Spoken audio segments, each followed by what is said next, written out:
अस्सलाम वालेकुम dear students, उम्मीद है आप सब खैरियत से होंगे। कैसे हैं आप सब? ठीक है, चलिए आज के थ्योरम की तरफ चलते हैं। तो आज का जो थ्योरम है theorem number 2 chapter number 8। In any triangle the square on the side opposite to acute angle is equal to the sum of the square on the sides containing that angle diminished by twice the rectangle contained by one of those sides and the projection on it of the other।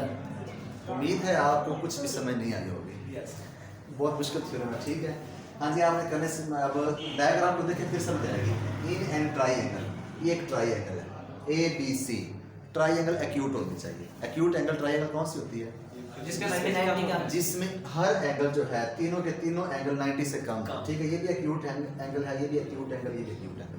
तो एक triangle, ठीक है। उसके बाद उन्होंने कहा the square on the side, उस side का square.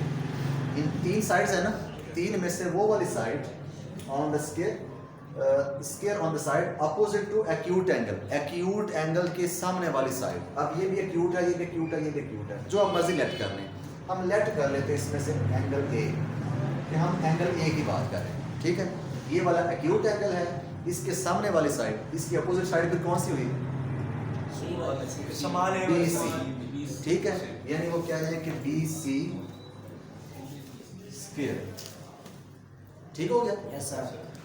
The square on the side यानी उस साइड का square opposite to acute angle, जो एक्यूट एंगल के सामने है उसका स्क्वायर इज इक्वल टू, वो बराबर है, किसके बराबर है? To the sum of the square. क्या लेना है? स्क्वायर लेना है, और उसका क्या लेना है? सम। अब स्क्वायर किसका लेना है? ऑन द साइड्स, उन साइड्स का आपने लेना है स्क्वायर। कौन सी साइड? कंटेनिंग दैट एंगल, जिन साइड से वो एंगल बन रहा है। अब देखें, हम एंगल ए की बात कर रहे हैं। अब एंगल ए किस से बन रहा है? एक ए सी है साइड, दूसरी साइड ए बी है, यानी ए बी और ए सी से मिलके एंगल ए बन रहा है, ठीक है। तो जिन साइड से बन रहा है उन साइड्स का आपने क्या लेना है? स्क्वायर लेना है। फिर उनका क्या लेना है? सम। मतलब कौन कौन सी साइड है? ए बी है, ठीक है, और दूसरी कौन सी है? ए सी है। इसका भी आपने स्क्वायर ले लिया, इसका भी स्क्वायर ले लिया, फिर उनका आपने सम ले लिया। अब जरा देखें, इज इक्वल टू यानी वो इक्वल है, किसके है? सम। सम का मतलब प्लस, किसका? स्क्वायर का स्क्वायर ले लिया। किन का स्क्वायर लेना है? ऑन द साइड्स, उन साइड्स का कंटेनिंग दैट एंगल, जिससे वो एंगल बन रहा है। तो वो वाली साइड ए बी और ए सी थी। क्या तो क्लियर है? Yes sir. उसके बाद लिखा हुआ है डिमिनिश्ड बाय। डिमिनिश्ड का मतलब है माइनस, कम कर देना, यानी आपने कम कर देना है। कितना कम करना है? ट्वाइस। ट्वाइस का मतलब होता है दो गुना, ठीक है। दो गुना क्या कर देना आपने? कम कर देना। अब ये मेन चीज है, क्या कम करना? The rectangle contain by one side, एक आपने साइड लेनी है। एक से मुराद क्या है? ए सी है और ए बी है। आप ए सी ले लें या ए बी ले लें। हम ए बी ले लेते हैं, ए बी, ठीक हो गया। वन ऑफ द साइड, उन दो में से एक साइड, ये दो है ना, इन दो में से एक साइड ले ली मैंने। कौन सी ले ली? A B. And projection on it of the other, and projection on it of the other, और इसके ऊपर दूसरी साइड का साया। अब ये साइड दूसरी कौन सी है? ए सी है। इसका साया इसके ऊपर यहाँ तक बनेगा, ये, इसको हमने नाम दे दिया एक्स, या हमने नाम दे दिया डी का, ठीक है। दूसरा क्या आ जाएगा? A D. समझ आइए। ये मेन पॉइंट है। दोबारा देखें, इनमें से एक side, one of the side, वो मैंने ले ली ए बी, ठीक है। And projection of it on it of the other, और दूसरी का साया। दूसरी साइड कौन सी थी? ए सी। ए बी तो ले ली, दूसरी ए सी रह गई। अब ए सी का जो साया है, प्रोजेक्शन है, वो इसके ऊपर कितना है? A D. तो मैंने ए डी लिख लिया। समझ आ गई सर? ये तो था हमारा रिक्वायर्ड टू प्रूव, ठीक है। सबसे पहले हम क्या लिखते होते हैं? गिवन। स्टेटमेंट आ गए, स्टेटमेंट के बाद हम गिवन लिखते हैं। गिवन में आप ये लिखेंगे कि लेट कर लेते हैं कि जो बी सी साइड है, बी सी, उसको हमने लेट कर लिया, ए के बराबर है, यानी कैपिटल ए के सामने वाले side small a, capital B के सामने वाली Small b. Small b, capital C के सामने वाली Small side small c. C, ये पूरी स्मॉल सी। Yes, sir. वही हम लिखने लगे कि बी सी बराबर किसके है, ए के है, और C और ए बी वो बराबर किसके है, ए बी सी के बराबर सी के बराबर है, और ए सी ये बराबर किसके है, बी के बी। ठीक हो गया। और ए डी इसको हमने लेट किया हुआ एच, ए डी से मुराद उसका साया है, Yes, sir. प्रोजेक्शन है, ठीक है। और जो सी डी है उसको हमने लेट किया हुआ है एच, यानी ये वाली हाइट कितनी है, एच।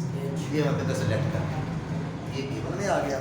ए बी सी एक ट्राइएंगल है, ये भी गिवन में लिख देना, triangle A B C, video कि ए बी सी एक ट्राइएंगल है, कोई बात नहीं, ए बी सी एक ट्राइएंगल है, उसमें हमने साइड्स को हमने अपनी तरफ से लेट किया हुआ, ये उसके नाम है, और ये क्या आ जाएगा, टू प्रूव।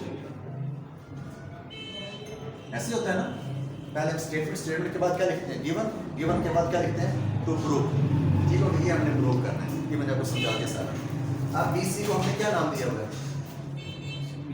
BC तो यहाँ पे आ जाएगा ए बी को हमने नाम दिया हुआ सी स्क्वायर प्लस ए सी B square. आप ऐसे लिख रहे बी स्क्वायर प्लस सी स्क्वायर लिखा जा सकता Yes, sir. है, ठीक है। उसके बाद माइनस टू, ए बी को हमने नाम C, दिया हुआ है C. सी का, सी ए डी को X का. यानी ये हमने प्रूव करना है। A Yes, sir. Square is equal to B square plus C C square square minus minus 2 C 2cx. X. ठीक हो गया। इसके बाद हम क्या करेंगे, कंस्ट्रक्शन। नहीं सर कंस्ट्रक्शन में आपने सिर्फ ये करना है कि सी से आपने परपेंडिकुलर ड्रा करना है ए बी के ऊपर, ठीक है। उसका हमने नाम डी रख लिया, लेट कर लिया, एच है। हाँ ठीक है, हर थ्योरम में करते होते हैं, छोटी सी कंस्ट्रक्शन ले लिया। मेन चीज़ जो मैं करवाने लगा हूँ, स्टेटमेंट रीजन ठीक है, ये भी हो गया। इसके बाद हम लिखते होते हैं प्रूफ। ये रेस कर दूँ, यस सर कर देंगे जगह कम है, मैं रेस कर लूँगा।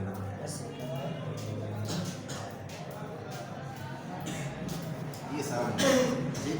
यस सर इसके बाद मैं करवाने लगा हूँ प्रूफ। अब प्रूफ में देखिए दो ट्राइएंगल हैं, एक लेफ्ट साइड वाली, एक राइट साइड वाली, ठीक है। प्रूफ में दो चीज़ें होती हैं, इधर हम लिखते हैं स्टेटमेंट्स और इधर क्या होती है, रीजन। अब दो ट्राइएंगल हैं, लेफ्ट साइड वाले ट्राइएंगल का नाम है ट्राइएंगल ADC कोरेस्पोंडेंस, Yes, यानी sir. जिसका हम मुआवजा कर रहे हैं। राइट साइड वाली ट्राइएंगल वो कौन सी है, ट्राइएंगल DDC। पहले हम ADC की बात करें, बल्कि यहाँ पे तो हम कंपैरिजन करेंगे ही नहीं, यहाँ पे पाइथागोरस थ्योरम अप्लाई करेंगे। Yes, sir. फर्स्ट पे हम ट्राइएंगल ADC की बात करते हैं, लेफ्ट साइड वाले ट्राइएंगल। या ये देखें, ये 90 डिग्री का एंगल बन रहा है। Yes, जिस sir. ट्राइएंगल में 90 डिग्री का एंगल आ जाए, वहाँ पे हम पाइथागोरस थ्योरम लगा सकते हैं, पाइथागोरस थ्योरम, ठीक है। तो अब आप क्या लिखेंगे, by Pythagoras theorem, by Pythagoras theorem. ये पाइथागोरस थ्योरम क्या होता है कि 90 डिग्री के सामने वाली साइड का स्क्वायर, 90 डिग्री के सामने वाली साइड AC है, तो हम लिखेंगे AC square is equal to, बाकी जो भी दो साइड्स रह गए, बाकी दो साइड्स AD है और CD, तो हम लिखेंगे AD square plus CD square. अब AC को हमने नाम दिया हुआ है D का, तो यहाँ पे आ जाएगा B स्क्वायर, और AD को हमने नाम दिया हुआ है X प्लस, और CD है H। ये आपकी इक्वेशन नंबर 1, ठीक हो गया। Yes. इसके आप रीजन क्या बताएंगे, यहाँ पे पाइथागोरस थ्योरम है, Yes, sir. यहाँ पे लिख सकते हैं, और ये उसकी वैल्यूज है, सिंपल है। अब जी नेक्स्ट, अब हम करते हैं ट्राइएंगल DDC DDC। सेम जिस तरह हमने ADC को किया, अब ADC, वहाँ पे भी हम पाइथागोरस थ्योरम अप्लाई करते हैं जी। तो यहाँ पे लिखना बाय पाइथागोरस थ्योरम, मैं डायरेक्ट अप्लाई करने लगा हूँ।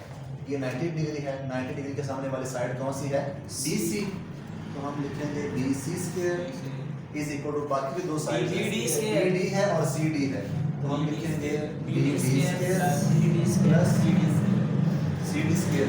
यहाँ पे वैल्यू BC और DC वैल्यू A सर जी। तो यहाँ पे आ जाएगा A स्क्वायर। BD की वैल्यू कितनी है, X अच्छा वो हमने वैल्यू नहीं निकाली, ये आप निकाल लें। टोटल वैल्यू 6 हो, ये 2 हो, ये वाली वैल्यू कैसे निकालते हैं, 6 माइनस 2 कितना आंसर आ जाता है, 4। ऐसे ही है ना, बस एग्जांपल दे रहा हूँ। तो टोटल में से इस x को माइनस कर दें तो BD आ जाएगा, C तो हम minus लिखेंगे X। C minus x. Total c है, ये x है, तो यहाँ पे आ जाएगा C माइनस h का square whole square plus cd, H cd किसके बराबर है? H h के H बराबर है, तो यहाँ पे आ जाएगा h स्क्वायर। यस सर यहाँ पे नजर नहीं आ रहा, मैं इधर कर देता हूँ, ठीक है। ये a स्क्वायर, ये इसी का हिस्सा है, ठीक है। यस सर ये स्टेटमेंट समझ लो, ये रीजन। अब ये आ जाएगा a square is equal to, square open करें तो ये आ जाएगा c square plus x square और माइनस 2cx और प्लस h स्क्वायर, ठीक है। थोड़ी सी तरतीब लगा लें, आप ऐसे लिख लें a square is equal to c square plus x square और h स्क्वायर को इकट्ठा लिख लेते हैं, x square plus h square minus 2cx। इकट्ठा क्यों लिखा है? यहाँ पे हमें वैल्यू दी गई, x square plus h square की वैल्यू कितनी है? 20 यानी इसकी जगह पे हम क्या पुट कर सकते हैं? 20 स्क्वायर, यहाँ पे पुट कर दो, तो a square is equal to c square plus b square minus 2cx, या तरतीब से लिख लें a square is equal to b square plus b square minus 2cx। यही हमने प्रूव करना था, जो हमारा प्रूफ था वो भी यही था, a square is equal to b square plus c square minus 2cx, ठीक है। यहाँ पे आप रीजन में लिख लेना खुद ही, यहाँ पे मैंने पाइथागोरस थ्योरम लिखा था, यहाँ पे भी आप लिखेंगे पाइथागोरस थ्योरम, ठीक है। उसके बाद जब मैंने वैल्यू पुट की है तो आप लिख देना फ्रॉम 1 एंड 2, यानी 1 से वैल्यू निकालिए 2 में हमने पुट कर दी, ठीक है। तो ये प्रूव हो गया, इंतहाई इंपॉर्टेंट ये थ्योरम था, उम्मीद है आपको समझ आ गई होगी, ठीक है। अपना ख्याल रखिएगा, अल्लाह हाफिज़।